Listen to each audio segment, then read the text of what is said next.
जीवन में किसी और पे भरोसा ना करना, भरोसा भगवान पे हो, क्योंकि मारने वाला है भगवान, बचाने वाला है भगवान, मारने वाला है भगवान, बचाने वाला है भगवान। बाल नवा का होता उसका, बाल नवा का होता उसका, जिसका रक्षक दया निधान, मारने वाला है भगवान, बचाने वाला है भगवान, मारने वाला है भगवान, बचाने वाला है भगवान। इसलिए जीवन में जो डर आपके अंदर है उस डर को डिलीट कर दीजिए। डर किस बात का? जिसके अंदर डर है इसका अर्थ यही हुआ कि अभी तुम्हें भगवान पे भरोसा नहीं है। अरे भगवान पे भरोसा हो जाएगा। देखिए विश्वास कितना दृढ़ है। मैं समुद्र की गहराई में यदि गिर जाऊं और मुझे विश्वास है और मेरी मौत नहीं है और मेरे रक्षक मेरे कन्हैया है, तो समुद्र के बीच में भी होऊंगा तो वो किसी भी प्रकार बचाकर ले ही आएंगे। और यदि यदि यदि विश्वास नहीं है भगवान के चरणों में, तो लोग कितनी भी सुरक्षा में रहें, कितने भी सुरक्षा के घेरे में रहें, जब मौत आती है तो बचाता कौन है? कोई नहीं बचा सकता।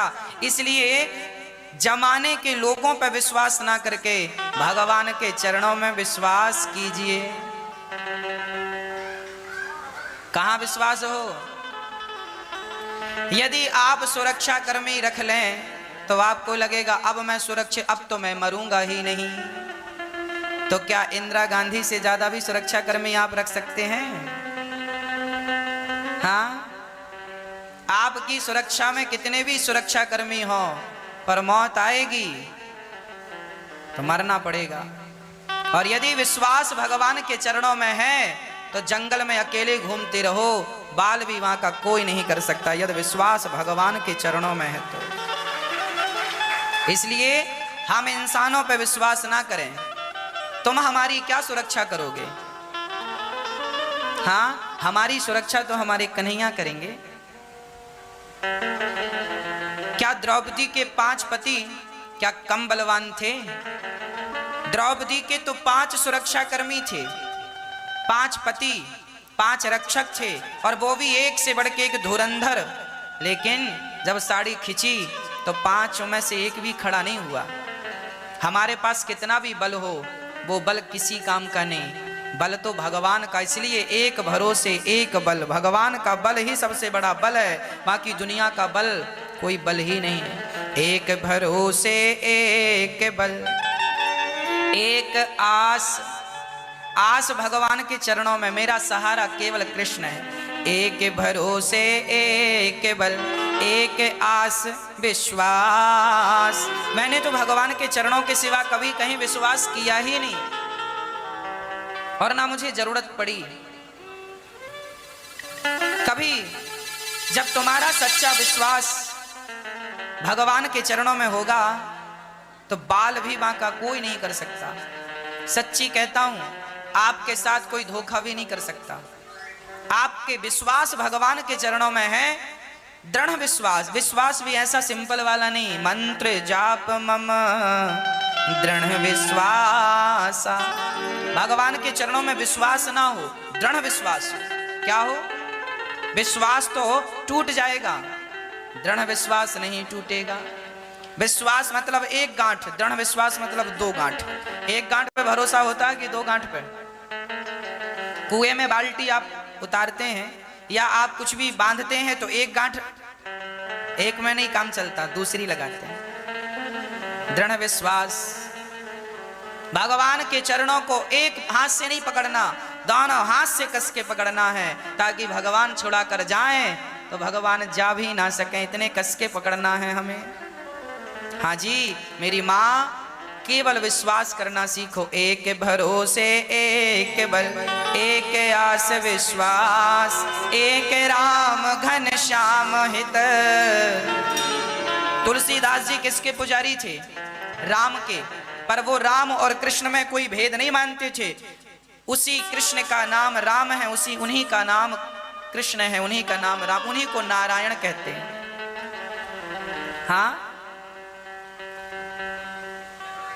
जैसे हमें बहुत सारे लोग कहते हैं महाराज जी, कुछ लोग कहते हैं गुरु जी, तो हमारी माताएं कहती हैं तू तो हमारा बेटा है।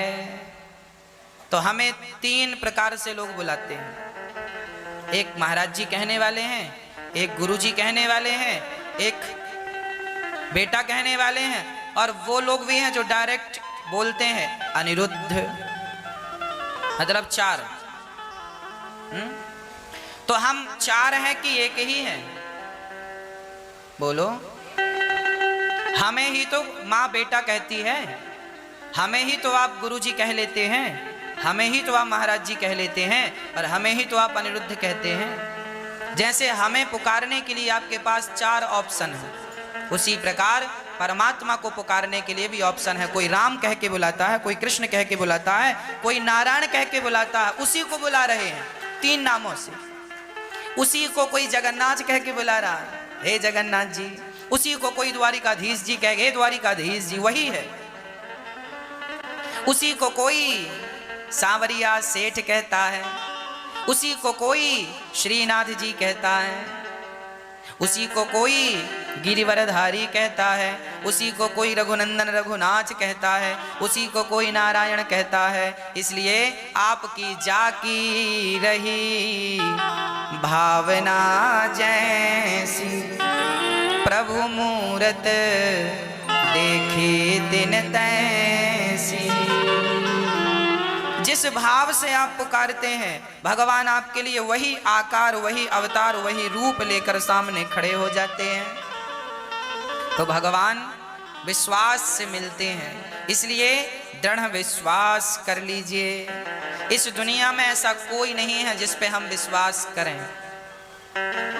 आपकी नजर में कौन है जो विश्वास के योग्य है? बताओ। बोलो मेरी माँ। आपने अपने बेटे पर विश्वास किया था, टूट गया कि नहीं? हाँ या ना? आज नहीं टूटा तो कल टूट जाएगा, टूटेगा, कन्फर्म है ये।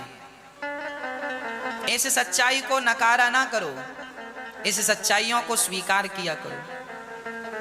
आपने विश्वास पत्नी पे किया तो पत्नी बीच रास्ते में छोड़कर चली गई, अर्थात भगवान के घर से धार गई। हाँ, छोड़ गई कि नहीं? पति पे विश्वास किया था, रास्ते में छोड़ के चला गया कि नहीं? अब अकेली हो, अकेले रहती हो, अकेले परिवार का पोषण करती हो। संसार पर विश्वास किया था, सब एक एक से छोड़कर चले जा रहे हैं। माताओं ने पुत्रों पर विश्वास किया था, पर बहुत सारे पुत्र अपनी माँओं का विश्वास तोड़ते चले जा रहे हैं। सच्ची बता रहा हूँ मेरी माँ, इस धरती पे ऐसा कोई नहीं है जो आपके विश्वास पे खरा उतर सके। और कोई होए तो नाम बताओ, कह दो नाम।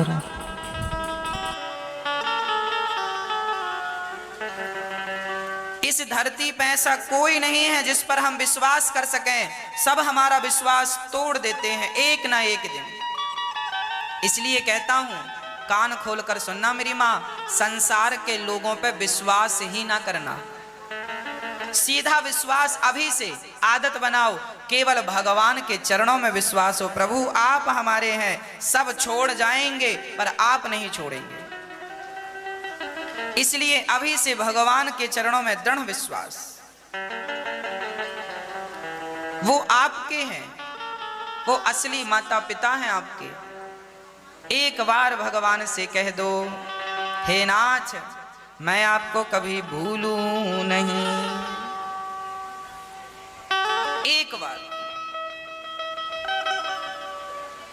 एक बार भगवान की शरणागति ग्रहण कर ली जाए तो काम बन जाएगा।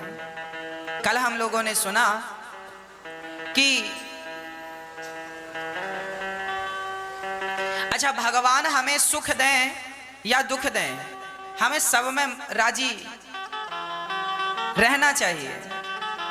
एक मैया बोली, गुरुजी हमने तो भगवान पे बहुत विश्वास किया था, पर हमारा तो भाई चला गया, भाई गया।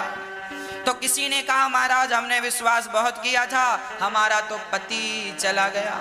तो किसी ने कहा, गुरुजी हमने बहुत विश्वास किया था, हमारा पिता छोड़कर चला गया। अच्छा ये बताओ, मुझे ये बताओ, आप भगवान के चरणों में विश्वास रखेंगे तो क्या इस विश्वास का मूल्य आप ये चाहते हैं कि आपके घर में कोई मरे ना? बोलो। आप मतलब विश्वास करते हैं ना, तो उस विश्वास का मूल्य वसूलते हैं भगवान से। हे भगवान हमारे घर में कोई मरना नहीं चाहिए।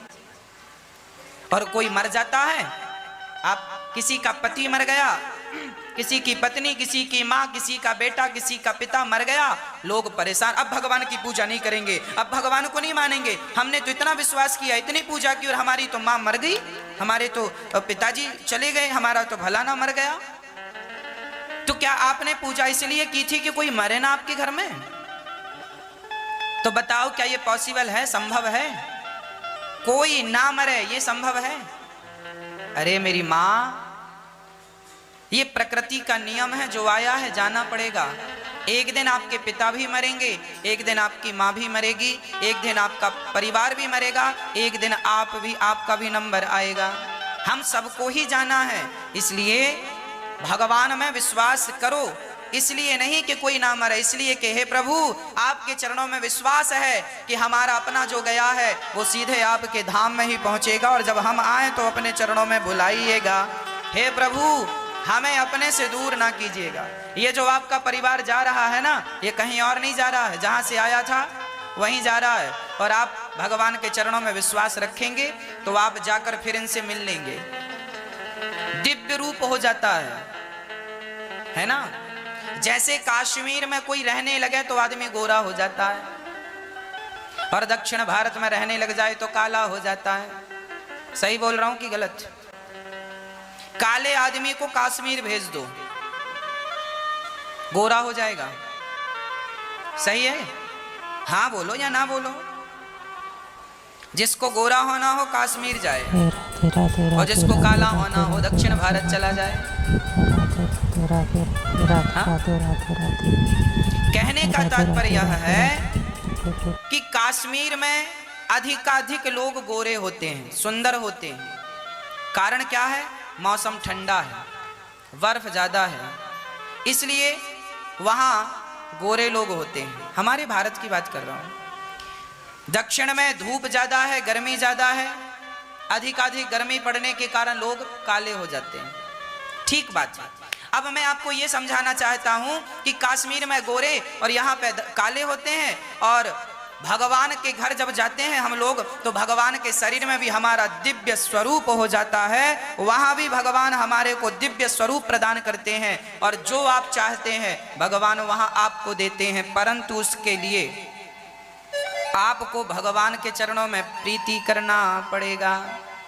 भगवान जैसे रखें वैसे रह लो, जैसे रखे राम जी रहना चाहिए, और सीताराम सीताराम कहना चाहिए। जैसे रखे राम जी रहना चाहिए। इसलिए जो भगवान दें, तेरे फूलों से भी प्यार, तेरे कांटों से भी प्यार। भगवान फूलों में रखे या ये जिंदगी की डोर सौंप हाथ दीनानाथ के। इसका अर्थ समझ में आया? जिंदगी की डोर सौंप, जैसे अर्जुन ने अपने रथ की डोर भगवान को सौंपी, आप भी सौंप दो। ये जिंदगी की डोर सौंप हाथ दीनानाथ के, महलों में रखे चाहे झोपड़ी में वास दे। भगवान चाहे महलों में रखे, चाहे जैसे रखे राम जी रहना चाहिए। एक आदमी बोला, गुरु जी हम बड़े गरीब हैं। अरे भैया गरीब हो तो गरीबी में भी तो खुश रहा जा सकता है, खुश रहो ना। हाँ तेरे फूलों से भी प्यार। हम तो ज्यादा जिद नहीं करते, जो भगवान देते हैं प्राप्त कर लेते हैं। भगवान सुख दें सुखी रह लो, भगवान दुख दें दुख में रह लो, सुख में रहो दुख में रहो, पर भगवान को भूलो नहीं। बस ये याद कर लो कि भगवान को याद हर हाल में। अरे सुख दुख तो दिन और रात की तरह है। भगवान की भक्ति करने से सुख और दुख का कोई लेना देना नहीं है।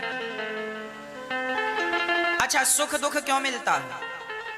हमने जो पाप किया है उस पाप का फल ही हमें दुख बन के मिलता है। हमने जो पुण्य किया है उस पुण्य का फल हमें सुख बन कर के मिलता है। पाप का फल दुख और पुण्य का फल, बोलो मेरी माँ, पाप का फल आपके जीवन में जितना दुख है वो दुख क्या है? वो आपका दुख आपके ही पापों का फल है। भोग लो, रोते रोते ना भोगो, जरा स्माइल के साथ भोगो। दवाई कड़वी है साहब, खानी तो पड़ेगी, या तो ऐसे ही खा लो या शहद मिला के खाओ। तो आपको दुख भोगना तो पड़ेगा, इसलिए हंसते हंसते भोग लो। हाँ हंसते हंसते कट जाए रस्ते, जिंदगी यूं ही चलती रहे। तेरे फूलों से भी प्यार, तेरे कांटों से भी। तो जिंदगी गुजारनी है माँ, हंस के गुजारनी है कि रो के। पति बहुत बुरा है, अब बुरा है तो क्या करोगे? अब रो, सवेरे से शाम तक रो, पति बुरा, तो तुम्हारे रोने से अच्छा हो जाएगा? अरे भैया बुरा है, अब इस हाल में अपने आप को ढाल लो, प्रसन्न रखना रह लो। पत्नी बहुत बुरी है, अब बुरी है तो क्या तुम्हारे रोने से ठीक होगी? समझा भी बहुत दिया, नहीं सुधरी तो अब कोई बात नहीं, हंसते रहा करो, प्रसन्न रहा करो। हाँ हर परिस्थिति में अपने आप को पॉजिटिव रखा करो, प्रसन्न रखा करो। बेटा अच्छा नहीं है, बहू अच्छी नहीं है, कोई बात नहीं, अच्छी नहीं है, समझा दिया ना, नहीं समझी ना, अब छोड़ दो। और उस हाल में भी, उस माहौल में भी प्रसन्न। जैसे लंका में विभीषण जी रह लिए हैं, ऐसे आप भी अपने घर को लंका समझकर आप विभीषण की तरह गुजारा कर लीजिए, जैसे लंका में विभीषण गुजारा करते थे। हर परिस्थिति में आपको प्रसन्न रहना है। क्या रहना है? हर हाल में। आपकी सास आपको गालियां दे रही है, बस खा लो, रोटियां कम खाओ, थोड़ा गालियां खाना भी सीखो। एक रोटी कम खाओ, थोड़ी सी जगह रखो, गालियां आए भर जाएं, डस्टबिन में डाल दो, खत्म। कल के लिए भी तो खाली करके रखना है, कल फिर मिलेंगी। खाते रहो गाली, खाते रहो। कोई तुम्हें बुरा कहे, सुनते रहो, सुनते रहो। जवाब देने से भी कोई फायदा नहीं। किस किस को जवाब देंगे, किस किस के मुंह लगेंगे? इसलिए हर स्थिति में प्रसन्न रहा करो। और ये प्रसन्नता तुम्हें कोई बाहर से नहीं आएगी, ये प्रसन्नता अंदर से आएगी।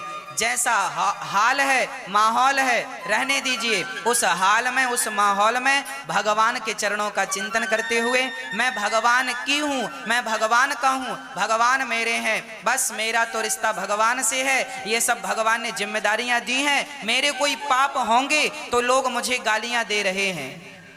अच्छा एक बात बता दूं मेरी माँ, मुझे याद आ गई, मुझे बहुत दिन से ये बात बतानी थी, आज याद आई है। अच्छा आपको बता दूं, ध्यान से सुनना।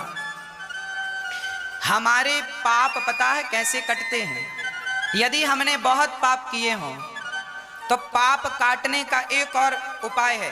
पहला उपाय तो यह है कि पाप भोगना पड़ता है, ये। दूसरा उपाय ये है कि हम सहन कर लें दूसरों की गालियां, आलोचना। इस सहने से भी हमारे पाप कट जाते हैं। जंगल में लोग, साधु लोग क्यों जाते हैं? जंगल में सहन करते हैं, सर्दी सहन करते हैं, गर्मी सहन करते हैं, बारिश सहन करते हैं। सहन करने से भी हमारे पाप कट जाते हैं। जैसे हमारे, इसलिए आप भी थोड़ा सा सहन किया करो। गालियां सहने से, गालियां मिल रही हैं ना, सहो, इसी से तुम्हारे पाप कट जाएंगे। और तुमने भी गाली दे दी, गाली तो फिर लो, गाली उसने दी तुमने भी दे दी, तो कटा कुछ नहीं, प्लस और हो गया। 1 किलो पाप थे, 1.25 किलो और हो गए। इसलिए बढ़ाओ ना, बढ़े तो ऑलरेडी हैं, बढ़े ना होते तो गालियां मिलती क्यों? गालियां लोग तुम्हें दे रहे हैं, तुम्हारी सास तुम्हें गालियां दे रही है, मतलब तुमने कभी किसी जन्म में पाप किया होगा, उस पाप का फल है कि आज तुम्हें गालियां मिल रही हैं। सहलो राम जी, तुम्हारे पापों का फल है, अच्छा है, समाप्त हो रहा, कटता जा रहा है। सास का धन्यवाद दो, पांव पकड़ो, सासू मां और गालियां दो, जल्दी खत्म हो पाप। जैसे भगवान चाहें आप तो भगवान के बन जाओ। भगवान के चरणों में क्या करना चाहिए मेरी मां? समर्पण। अच्छा, ये बात तब समझ में आएगी जब आप समर्पण कर देंगे। जहां समर्पण होता है ना मेरी मां, वहां ये बातें होती हैं कि मैं समर्पण कर दिया, उसके बाद आप मुझे सुख में घास की झोपड़ी में रखो या महलों में, मैं सब में प्रसन्न रहूंगा। कब? जब मैं अपना समर्पण आपके चरणों में करूं। जैसे पत्नी पति के चरणों में समर्पण करती है, विवाह हुआ, शादी हो गई, अब पति घास की झोपड़ी में रहता है तो पत्नी रहेगी कि नहीं? और पति 1 करोड़ के बंगले में रहता है तो पत्नी रहेगी कि नहीं? रहेगी। पति का सुख ही पत्नी का सुख बन जाता है और पति का दुख ही पत्नी का दुख बन जाता है। जैसे एक स्त्री पति के चरणों में समर्पण करके पति के सुख और पति के दुख को अपना सुख दुख मान लेती है, उसी प्रकार भगवान के चरणों में समर्पण करके भगवान के सुख में अपना सुख और भगवान के दुख में अपना दुख मान करके आप अपना जीवन निर्वहन कर लो। भगवान में समर्पण होगा, उसके बाद जैसे वो रखें उनके हिसाब से रहो, अपना हिसाब किताब खत्म कर दो। जैसे स्त्री शादी के पहले अपना हिसाब किताब रखती है, ऐसे रहना है, ऐसे खाना है, ऐसे पहनना है, पर शादी के बाद उसका हिसाब किताब नहीं चलता।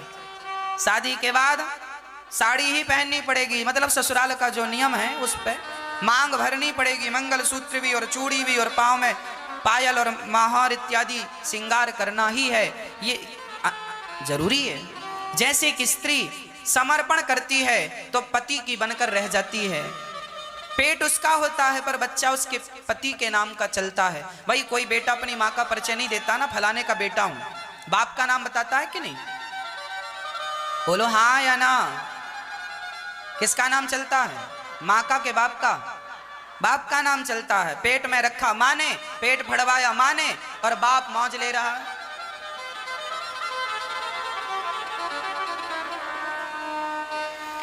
इसका अर्थ है कि समर्पण किसी से सीखना हो तो समर्पण के लिए सबसे बढ़िया गुरु कोई है तो स्त्री ही वो गुरु है जो समर्पण सिखाती है। कैसे समर्पण करना है, एक स्त्री का जीवन देख लो उठाकर। जैसे एक स्त्री अपने पति के चरणों में समर्पण कर देती है, उसी तरह एक भक्त को भगवान के चरणों में वैसे ही समर्पण कर देना जैसे नारी करती है। समर्पण का गुरु पत्नी है, पत्नी को गुरु बना लेना चाहिए। समर्पण की शिक्षा यहां से ले लेनी। वही लिखा है, चाहे सुख दे या दुख, चाहे खुशी दे या गम। पति 2 थप्पड़ मारता है, बहुत सारी पत्नियां, बहुत सारे पति ऐसे होते हैं, पति 2 थप्पड़ मार देता है पत्नी के गाल में, तो पत्नी रोती तो है पर रोध होकर के। अच्छा, पति गाल में थप्पड़ मारे तो आज तक तो मुझे समझ में नहीं आया, आज तक कोई स्त्री पति ने गाल में 2 थप्पड़ मारा हो और पत्नी ने ये कहा हो, हे भगवान पति मारता है इसे मार डालो तुम। क्या कोई पत्नी ऐसी कह सकती है? बोलो। पति 2 थप्पड़ मारे गाल में और लात भी मार दे पीठ में तो पत्नी ये नहीं कहेगी कि हे भगवान मेरा पति मर जाए, कहेगी? बोलो हाँ या ना। नहीं कहेगी ना। पत्नी पति का दिया हुआ दुख सह लेती है, हंसकर सहती है। उसी प्रकार जीवन में यदि कहीं भगवान के द्वारा किसी भी प्रकार से हमें लगता है भगवान ने दुख दिया, भगवान नहीं, हमारे गलत कर्मों के कारण हमें दुख मिलता है और हम कहते हैं भगवान तुमने दुख दिया। चलो दुख मिला है तो सहन कर लो ना, उस दुख को सहन कर लो। कुछ लोग कहते हैं अब हम भगवान की पूजा नहीं करेंगे। इसका अर्थ तो ये हुआ कि पति ने मारा थप्पड़ तो पत्नी बोली मर जाओ, अब तुम्हारी जरूरत नहीं है। भगवान यदि हमें दुख में, सुदामा इतने दुखी थे, पर क्या सुदामा ने भगवान कृष्ण को छोड़ा? किसी हाल में भगवान का चिंतन नहीं छोड़ना चाहिए। बोलिए भक्त वत्सल भगवान की। मनु जी महाराज की 3 बेटी और 1 बेटे की चर्चा कल हमने आपको सुनाई। अब मनु जी महाराज के 2 बेटों में 1 बेटे और हैं, प्रियव्रत। प्रियव्रतो भागवत आत्मा रामः कथम मुने ग्रहे रमत यन्मूलः कर्म बंधा पराभवः। प्रियव्रत जी बड़ी प्रसन्नता से जीवन का निर्वहन करते हैं। विश्वकर्मा की पुत्री बृहस्पति से विवाह करते हैं। इनके वंश में हुए हैं ऋषभदेव, जिनके 100 बेटे हुए। ऋषभदेव जी ने अपने पुत्रों को ज्ञान दिया। ज्ञान इतना बढ़िया दिया कि पुत्रों को वैराग्य हो गया, सब छोड़कर 9 तो योगेश्वर हो गए। और ऋषभदेव जी ने भी भगवत चिंतन करके शरीर त्यागा है। स्वयं भगवान के अवतार थे ऋषभदेव भगवान। इनके सबसे बड़े पुत्र का नाम था भरत।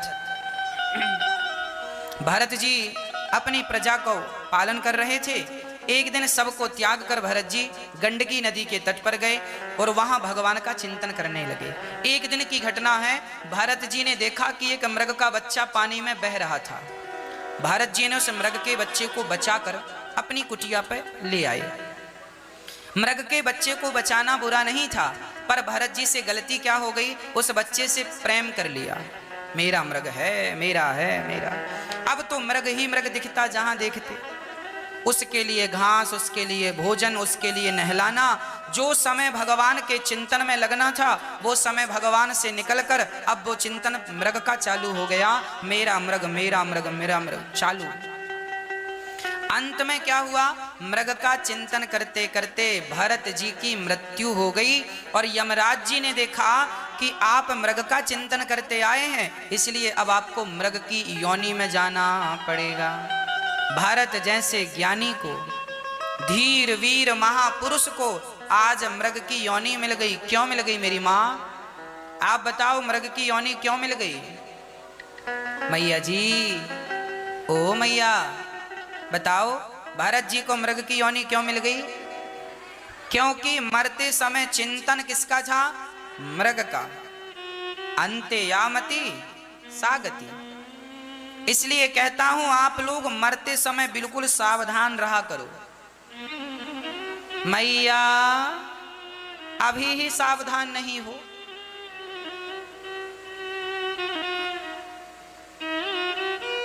मरते समय बिल्कुल सावधान। भरत जी का मन मृग में लगा, मृग योनि मिल गई। इसलिए आप लोग जब मरो तो मरते समय सावधान। बेटा बेटी नाती पोता सबसे मन हटाओ धीरे धीरे, ताकि अंत समय मन में केवल भगवान रह जाए, सब कचरा हट जाए। पर आज का आदमी उल्टा है। मरते समय मेरा नाती कहाँ है, मेरा पोता कहाँ है, एक है दूसरा कहाँ है, उसी समय मर गए।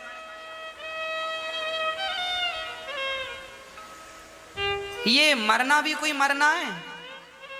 इसी को कहते हैं कुत्ते की मौत। लोग कहते हैं ना कुत्ते की मौत मरना। ये संसार के विषयों का चिंतन करते करते मरना ही कुत्तों की मौत मरना है। आप भी ऐसी मौत चाहते हैं क्या? हमारे यहां मरना सिखाया गया है। भागवत सिखा रही है कि मरना कैसे है। आओ हम आपको बताएं कि मरना कैसे है। कल फिर ले लो एक तुलसी का पत्ता, कल फिर एक बूंद मुंह में गंगा का जल डाल लो। इसलिए हमारे घर में रोज पूजा का विधान है। रोज सवेरे उठो, नहाओ धो और पहले भगवान की पूजा करो। हमारे यहाँ पूजा करने के बाद जो पानी बचता है ठाकुर जी का चरण अमृत सब लोग लेते हैं। चरण अमृत की बड़ी महिमा है। केवट ने चरण अमृत से ही तो अपने पूर्वजों को तारा था। राम के चरण अमृत से राम के पांव धोया कि नहीं? इसलिए कहते हैं आकाल मृत्यु हरणम सर्वव्याधि विनाशनम विष्णु पादोदकम पीत्वा पुनर्जन्म न विद्यते। चरण अमृत की बड़ी महिमा है। तो आप रोज तुलसी चरणामृत और रोज सवेरे उठकर ही भगवान का चिंतन किया करो और मरने के पहले धीरे धीरे मन को